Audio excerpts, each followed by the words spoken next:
fight and the people stand with you. Let the present councillors stand and fight. Got a message. Can Rob Owen come to the back here? The next speaker is Paula Hamford, who's the National Chair of the Labour Party Young Socialists. Paula. Comrades, I am proud to speak on the same platform as one of the 47 councillors in this city who provided young people of this city guaranteed jobs and a top-up pay for 3,000 YTS trainees.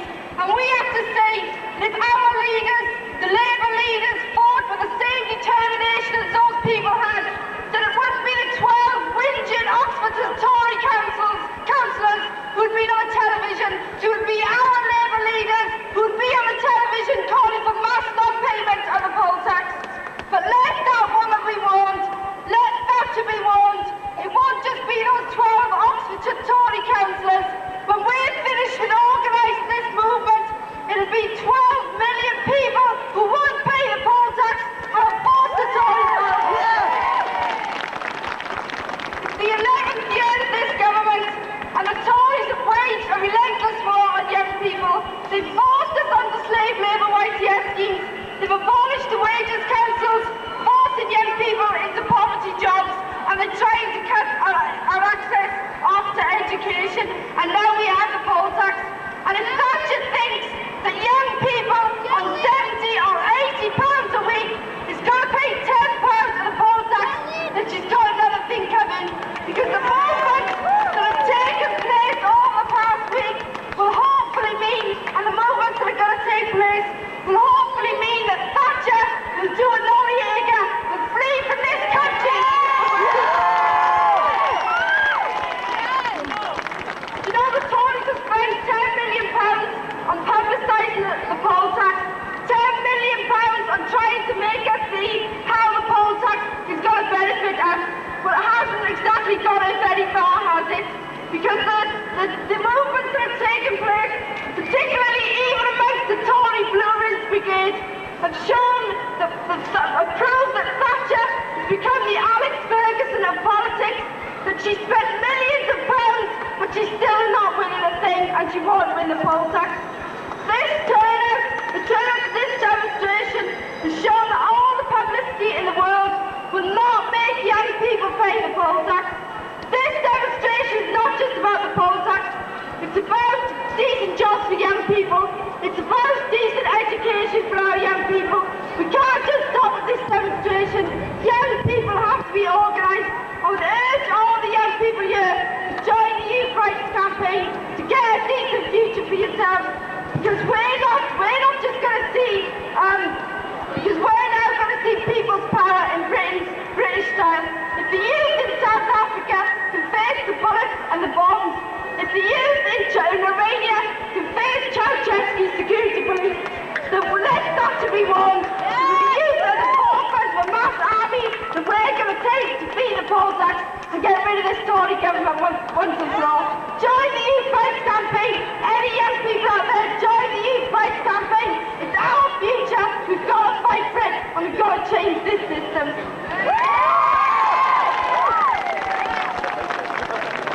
The next speaker is a worker who has been in dispute for months now. Workers who've been fighting this Tory government for a decent living wage. We're going to ask him to speak to this rally and appeal for support. It's Tommy McLaughlin, an ambulance worker, a shop steward, in dispute for months. Give him a big welcome, Tommy McLaughlin.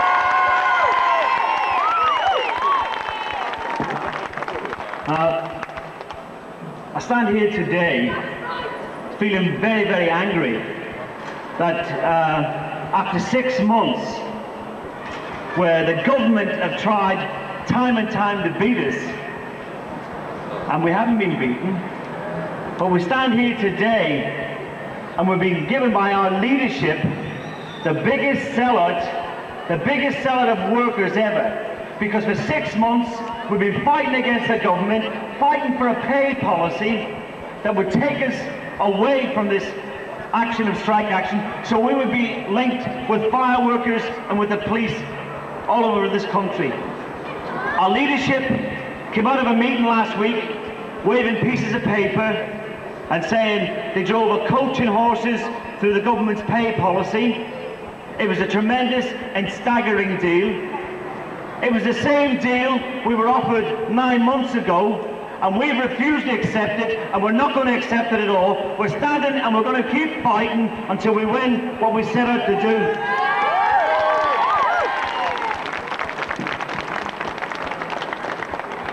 Since we've been involved in this dispute, we've had over 90% of public opinion on our side. You've seen ambulance workers all over the place collecting with their buckets. So we're not downhearted, even though our leadership and Roger Poole have tried to sell us out. We're going to keep fighting.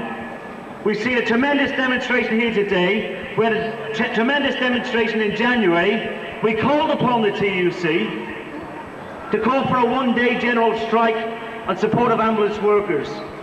That's the most important call we're still calling now, because it's your ambulance service, it's your health service.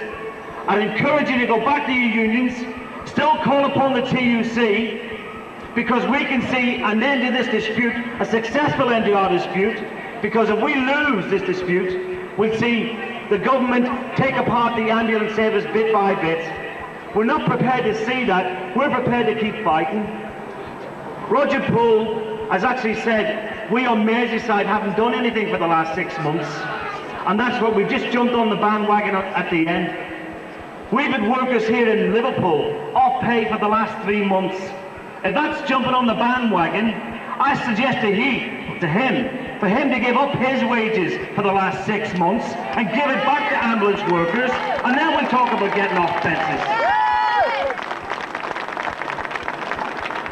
We don't expect either to hear people like Neil Kinnock and Robin Cook telling us it's the best deal we're going to get and we should go back to work before the ballot results known. Because if we had to strike action without a ballot, well, the Tories would have jumped on us. We're going to abide by the ballot when the results known. That's sometime next week. Here in Liverpool, we're providing an alternative service at the moment, so you don't have to have police vans or unqualified staff. We've the qualified staff driving fully equipped accident and emergency vehicles. Please use them, because that's our way of showing that we're still prepared to fight. We're not deserting the people by giving up our ambulances. We're still there, we're still driving, we're still fighting. Thanks for your support. Hey, thanks, Tommy. The next speaker is Cheryl Varley from the National Union of Students. I'd like to begin by bringing you the fraternal greetings of the National Union of Students and a message that tens of thousands of students throughout Britain are involved in the same struggle as the people here today. And it makes me very proud to represent a national union that almost 2 years ago adopted the policy of mass non-payment as the only legitimate strategy of defeating the Tories' poll tax. And at every conference since, we have ratified and strengthened that policy. We are now in a position where we will be advising every single one of our 1.5 million members not to pay a single halfpenny of the poll tax.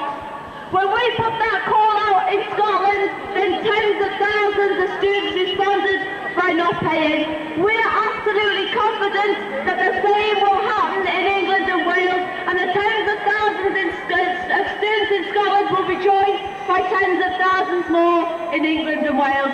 But I have to be really honest with you, it's not difficult at all for students not to pay the poll tax, because we haven't got the money to pay it anyway. It's not a case that they're breaking the law because they think it's a bit of a laugh.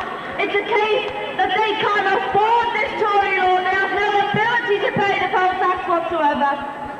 On the 13th of March, in 10 days' time, then students throughout Britain will go into strike action. They'll go into occupation. They're doing so against the Tories' plans to implement loans.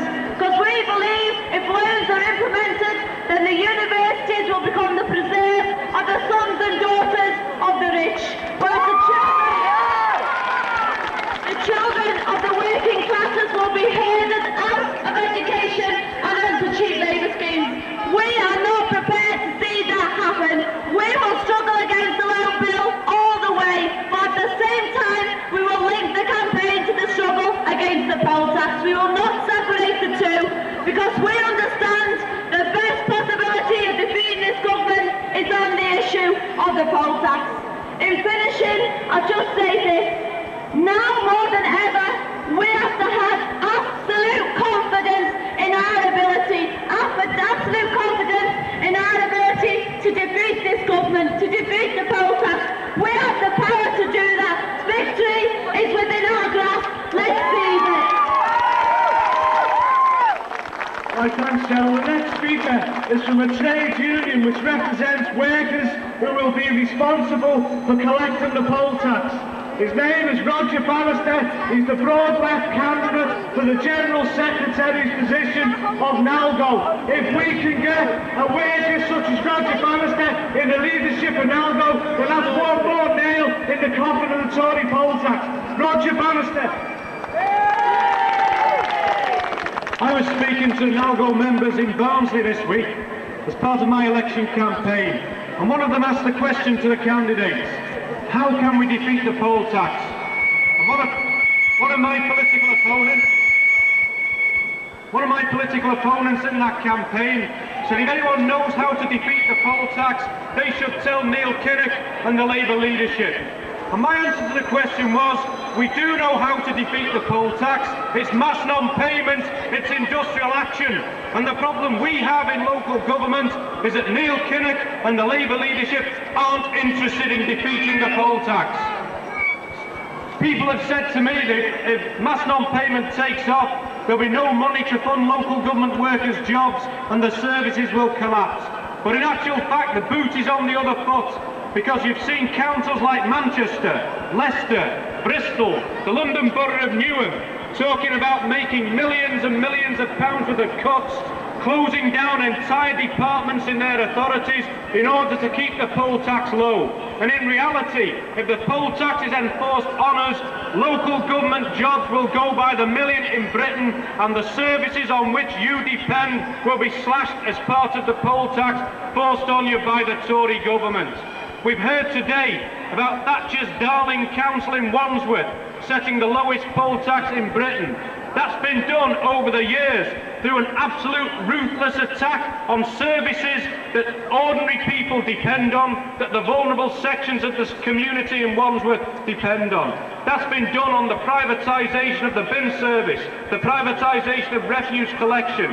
That's been achieved on the basis of the highest rents in local government. That's what the poll tax means, and that's why we've got to defeat it. And we have to now take the campaign against the poll tax into our trade union branches and organisations. Because with the kind of support we've seen this week from one end of the country to another, and the support of workers in local government and other trade unions, we can ditch the poll tax, and we can show the faint-hearts at the top of the Labour Party and at the top of the TUC a thing or two about fighting the Tories. Thank you, brothers and sisters. Well, I'd like to say thanks for everyone for staying to the end of this marvellous demonstration. We've got one more speaker, who's Mike Morris, who's from the Merseyside Anti-Poll Tax Federation, responsible for organising this demonstration today.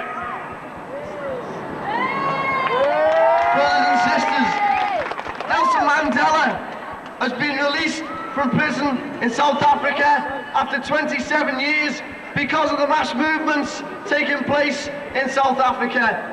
Ceausescu lies dead because of the mass movement that took place in Romania. How long does Margaret Thatcher think she can resist the mass movement developing in England, Wales and Scotland against the poll tax that will inevitably bring them down? They've released the figures that the poll tax in Liverpool is likely to be £521. It's not a question that we don't want to pay our taxes. We cannot afford to pay the poll tax at any level, including the level that they're setting it at. They've raised with us, you're breaking the law. You're lawbreakers if you don't pay this tax. We don't need any lessons in breaking the law of people who broke the law caused the Zeebrugge disaster, the Clapham Rail disaster, the Hillsborough disaster, and every other disaster. The bosses in this country, of course, do law breaking. We We can't afford to pay the poll tax, and it's as simple as that. They've tried the tactic of divide and rule, divide and conquer. They thought they'd implement it on Scotland and then bring it to England and Wales and force us to accept it on the back of a defeat of the Scottish working class. We've got news for them. 1 million people in Scotland will be